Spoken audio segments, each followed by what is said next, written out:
Hi everybody, Lori Spencer here. Hope you're having a safe and happy holiday. It's been a while since I uploaded any new content to my channel. Needless to say, things have obviously been very busy at my real job in the newsroom during the weeks leading up to and following the 2024 election, and I just haven't had time to produce any new episodes of Strange Bedfellows or Hidden History Revealed. Hopefully, you've been catching up on previous episodes during my brief hiatus, and I also hope that you enjoyed my 12-part true crime series, Who Killed Bobby Kennedy, that I devoted a big chunk of 2024 to writing, researching, and producing. If you haven't checked those out yet, you can find them under the Podcasts tab of my channel. And if you haven't already done so, please subscribe to my YouTube channel and on Rumble too for the uncensored videos that YouTube won't let me show you at rumble.com/Lori Spencer. As 2024 draws to a close and I'm getting a little more free time over the holidays to catch up on my reading, I thought it might be cool to share the books I really enjoy with you. Over the Thanksgiving weekend, the thought occurred to me, hey, why not start a book club? As you guys know, in addition to being a journalist and a radio news anchor and a voiceover artist, I'm also a historian. So this book club idea combines three of my greatest passions: reading great books, narration, and talking about history. If you follow my other YouTube channel at Kennedy Americans, you know that I'm a Kennedy buff, and I've chronicled this fascinating American political dynasty's rise from the patriarch Joseph P. Kennedy to the presidency of John F. Kennedy to the assassinations of JFK and RFK, right up to now and the presidential campaign in 2024 of Robert F. Kennedy Jr. with the Kennedy Americans podcast, which you can listen to on my Rumble channel at rumble.com/Kennedy Americans. Now that Donald Trump has appointed RFK Jr. to be the Secretary of Health and Human Services in his upcoming administration, the American people's interest in the Kennedys is rekindled, and a new generation of Americans are curious to learn more about RFK Jr., the Kennedy family's lasting imprint on our American life, culture, and politics. So this seems like the perfect time to pull some of my favorite books about the Kennedys down from the bookshelf, blow the dust off, and share them with you, along with my own commentary and knowledge gathered over 40 years doing research on the Kennedy family. Since the death of RFK's widow Ethel Kennedy on October 10th, 2024, I've been rereading an excellent book that I hadn't revisited in years, and it's just too good not to share. The book is After Camelot, A Personal History of the Kennedy Family from 1968 to the Present by J. Randy Taraborelli. Kirkus Reviews called it a big, juicy read for Kennedy fans, and that it is, my friends. I've decided to make this the first reading in my new history book club because this seems like a perfect place to pick up the story where I left off after finishing my 12-part podcast series about the assassination of Senator Robert Kennedy in 1968. I'll take you through the turbulent, troubled years that followed, all the way up to the here and now. While there are literally thousands of books about the Kennedys to choose from, as a Kennedy historian, I absolutely love this one because it's just got so many rare tidbits and stories that even the most dedicated of researchers have never heard before. No matter how much you think you know about the Kennedys, I can promise you that you'll find much in this book that is new to you. It's far from a rehash of stuff we already know, and most importantly, all of the stories in this book, unlike so many of the others, are actually true. The research Taraborelli put into this book is really impressive. It's a massive 600 pages, and of that, nearly 100 pages are just notes on his sources. Everything here is well documented, from personal interviews Taraborelli did with hundreds of credible, first-hand living sources to documents from the JFK Library, including many that are newly declassified, and the National Archives. as well as newspaper and magazine articles from the period. This book, After Camelot, published in 2012 by Grand Central Publishing, was a New York Times bestseller and later turned into the TV miniseries The Kennedys After Camelot. J. Randy Taraborelli also wrote the New York Times bestseller Jackie, Ethel, and Joan, The Women of Camelot. Perhaps you've read that one or seen the made-for-TV movie that was based on his book, and he is quite the Kennedy scholar. He's written 4 books now on the Kennedys. His latest, Jackie, Public, Private, Secret, was released in 2023, and he is currently writing the screenplay for a new film treatment of that book. He's also written biographies of Marilyn Monroe, Frank Sinatra, Elizabeth Taylor, Princess Grace, Diana Ross, Michael Jackson, Cher, Madonna, Beyonce, Carol Burnett, the Hilton families, and the Bush families. For more than half a century, Americans have been captivated by the Kennedys, their joy and heartbreak, tragedy and triumph, the dark side, and the remarkable achievements. This book gives you a behind-the-scenes look at the years after Camelot. It describes the challenges Bobby and Ethel's 11 children faced as they grew into adulthood and the deaths of the 2 sons, David and Michael, who died tragically. It explores Eunice Kennedy and Sergeant Shriver's remarkable body of philanthropic work, the emotional turmoil Jackie faced after JFK's murder, and the complexities of her eventual marriage to and bitter divorce from Aristotle Onassis, the sudden heartbreaking death of JFK Jr. in a plane crash, as well as the stoicism and grace of his sister Caroline, now the only living child of JFK. He also brings into clear focus the intriguing and at times infuriating story of the late Senator Edward Kennedy's long life and death from cancer in 2009, along with some shocking details about Chappaquiddick you've probably never heard before. After Camelot is not a hit piece on the Kennedys, nor is it a worshipful account written by a Kennedy family authorized acolyte. It's an honest, unflinching examination of the good, the bad, and the ugly. So strap in and prepare yourselves for one hell of an interesting journey. We're on this roller coaster ride together, and I'm really looking forward to sharing this book with you. Before we begin, just a quick disclaimer from our legal department. This book club reading falls under the Fair Use Provisions, Section 107 of the United States Copyright Act. It is intended strictly for nonprofit educational purposes such as criticism, commentary, news reporting, teaching, scholarship, and research purposes, as well as making this book accessible to persons with a reading disability, for the blind, and for people who are learning the English language.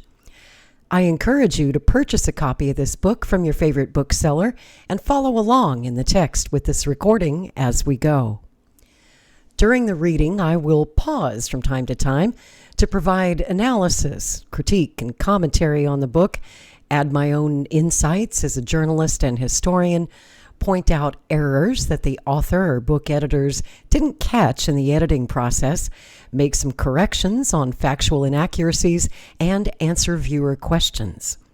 You're welcome to ask any questions you might have about the book in the comments section or the live chat, and I'll do my best to answer all of them in the next video. This book club is an interactive experience, so I want to hear your thoughts as well. And now, let's begin our journey. This is a 600-page book, so I'm obviously not going to read the whole thing. I've just selected some highlights that I'd like to share, and hopefully that will pique your curiosity. If you want to know the rest, you'll have to buy the book. So we'll start on page 1 with the prologue, An Unthinkable Tragedy. It was a gray, dreary, and unremarkable Saturday afternoon in Hyannisport. Out on a stretch of pebble-covered sand, facing a dark, restless ocean, stood an elderly woman wearing a black baseball cap. As she took in the endless vista, she bent down to pick up a seashell. She rolled it in the palm of her hand and then flung it into the sea. Appearing lost in thought, she pulled her white down jacket close in order to keep the chill of Nantucket Sound at bay. To see her walk just a few steps, it was clear that she had a slight limp. Meanwhile, a young lady in a starched white maid's uniform approached and stood directly behind her. After a few moments of hesitation, she tapped her on the shoulder. "Mrs. Kennedy," she said, "the priest will be here at 5 o'clock to say Mass. He's asked if you had any particular scripture in mind for the reading." Ethel Kennedy turned to face the woman. With eyes reddened and face drawn, she seemed even older than her 71 years. Her frame was slight, shoulders slim, and slightly hunched forward. "How well I remember my own wedding," Ethel said wistfully, not responding to the woman's question. "We Kennedys are known for our great weddings, as you know.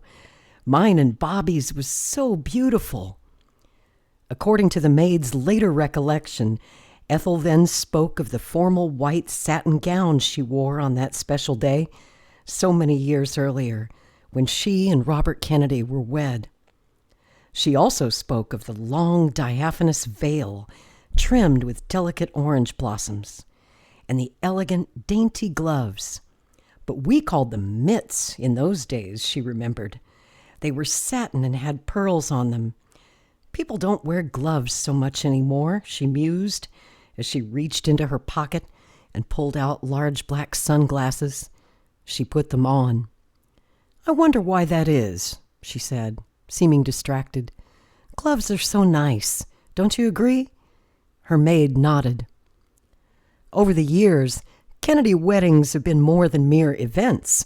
They've been the subject of national curiosity, all the way back to the family's patriarch, Joseph's, who wed Rose in 1914, through to Bobby and Ethel's in 1950, Eunice's to Sergeant Shriver in 1953, and Jack's to Jackie Bouvier, also in 1953. And there were so many more. Kennedy's sisters, Pat's, to actor Peter Lawford in 1954, and Jean's to Stephen Smith 2 years later. Then there was Ted's to Joan Bennett in 1958. The list goes on and on, especially as the next generation took their own spouses. Who could forget the elegant wedding of Jackie's daughter Caroline to Ed Schlossberg in 1986? Wedding guest Robert Rauschenberg once said it felt as if there had been 75,000 Kennedys present. It probably felt like that to those in attendance. But then Caroline's brother, John Fitzgerald Kennedy Jr., only son of the slain President Kennedy, broke the tradition of big family weddings with a more intimate affair when he married the lovely Carolyn Bessette in 1996. It was a surprise, not only to the media, but also to many of Kennedy's friends and even family members. How he was ever able to pull it off remained a mystery to everyone. But John wed Carolyn privately on Cumberland Island, Georgia, with just a few close friends and relatives present.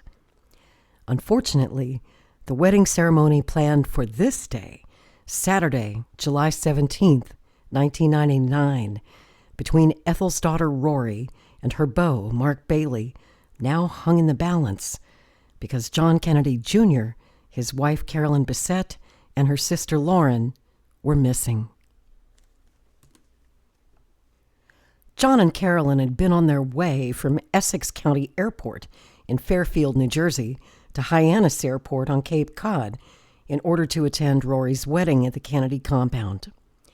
Although the houses that comprised the compound were summer homes for the Kennedys, the Hyannisport residences seemed to symbolize their unity, serving as headquarters for observances, celebrations, for funerals and wakes, for auspicious announcements, commemorative rites, and family holidays like the 4th of July, Thanksgiving, and Christmas.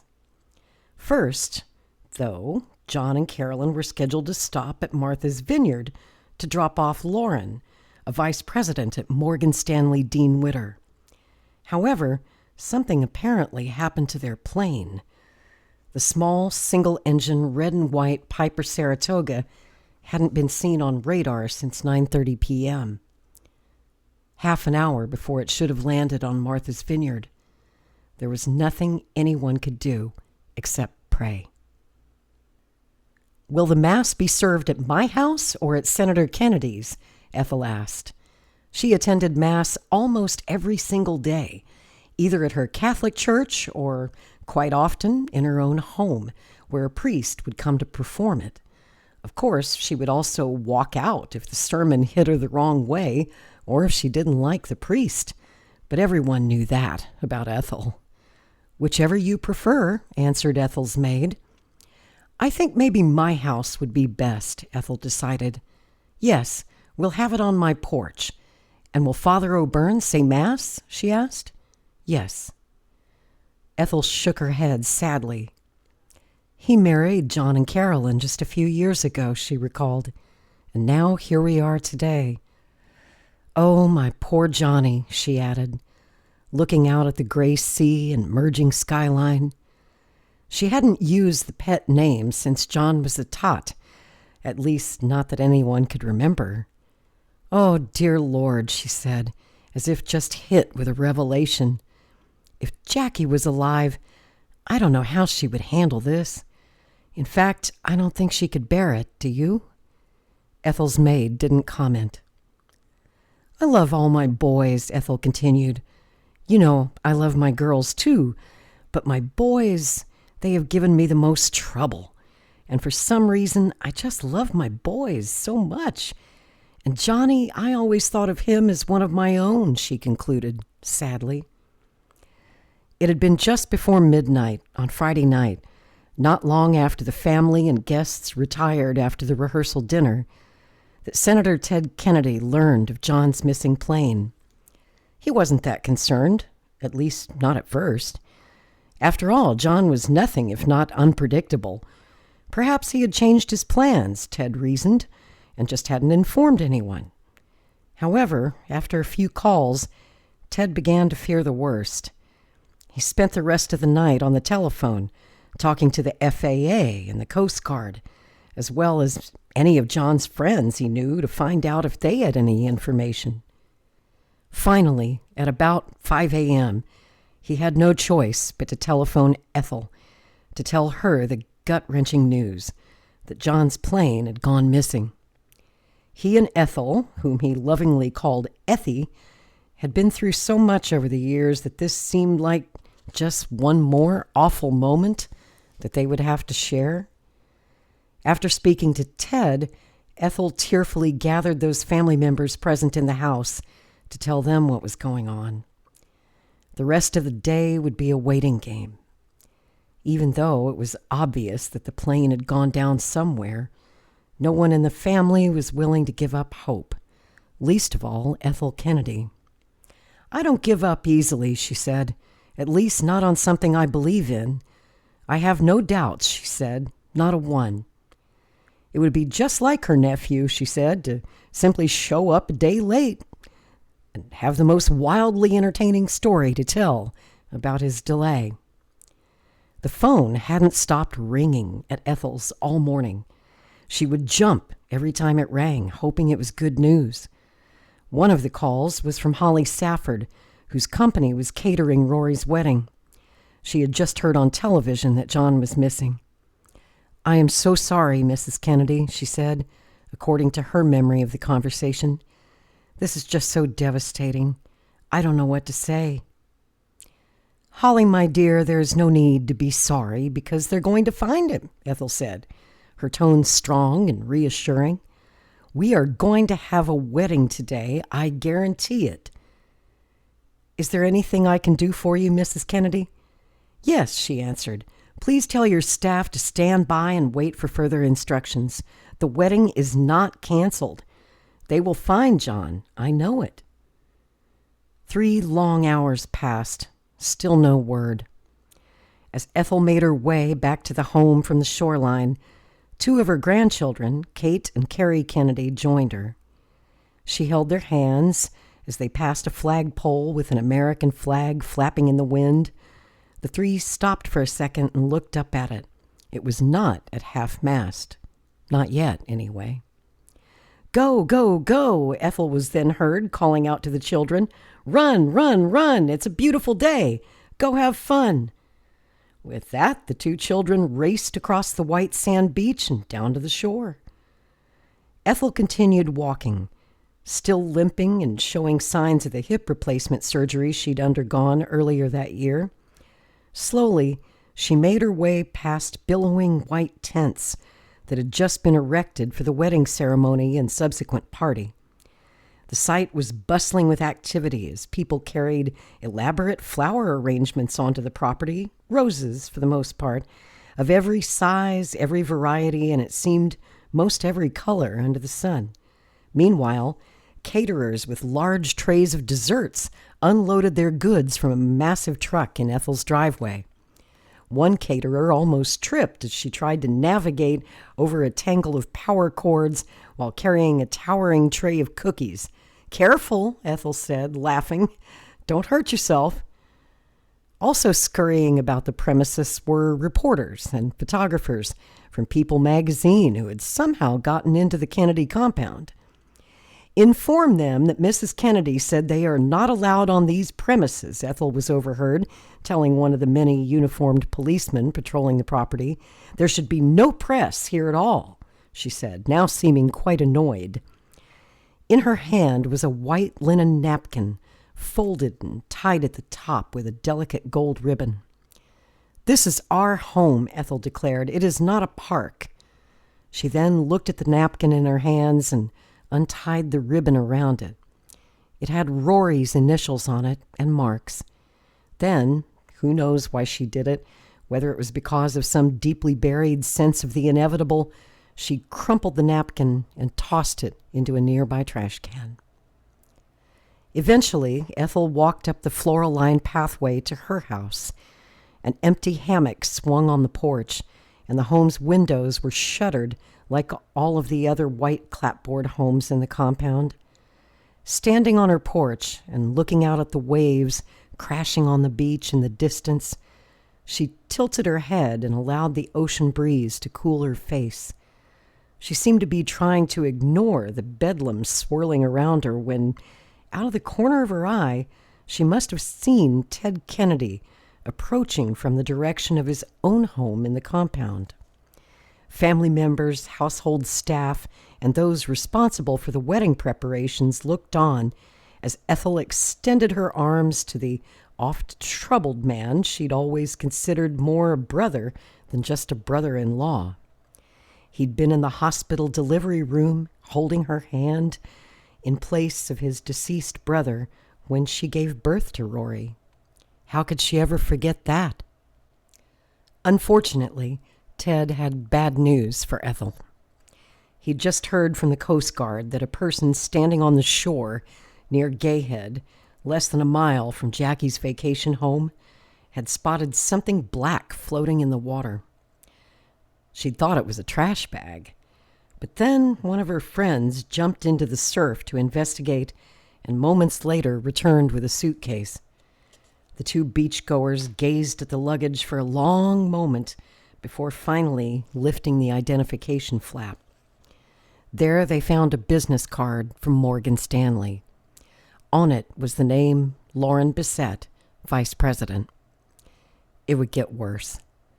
A prescription bottle made out to Carolyn Bissett would emerge from the waves, a bag of kayaking gear, a piece of an airplane seat, a headrest, an aircraft wheel, all stomach-turning flotsam of a flight gone deadly wrong, now washing ashore and seeming to seal forever the fate of its passengers. Ted had said he didn't know how he would tell Ethel such terrible news, but he knew that it should come from him. While the senator relayed the news to her, Ethel Kennedy nodded solemnly, as if trying to take it in, as if trying to fathom the unfathomable. When he finished speaking, she seemed stunned as she just stood in place, staring at him in disbelief. She'd been so strong all day, as was usually her fashion in times of crisis. But this was just too much to take. This was more than she could bear. She began to cry, and as she did so, she seemed to become unsteady on her feet. So we reached out for her and held her close. For a long time, he held her close. And that's the prologue. And in the next video, we're going to get into part 1, which is all about Jacqueline Kennedy Onassis. It's going to be quite a chapter, so I hope you'll tune in for the next video in this series. Until then, I'm Lori Spencer. Thanks for listening.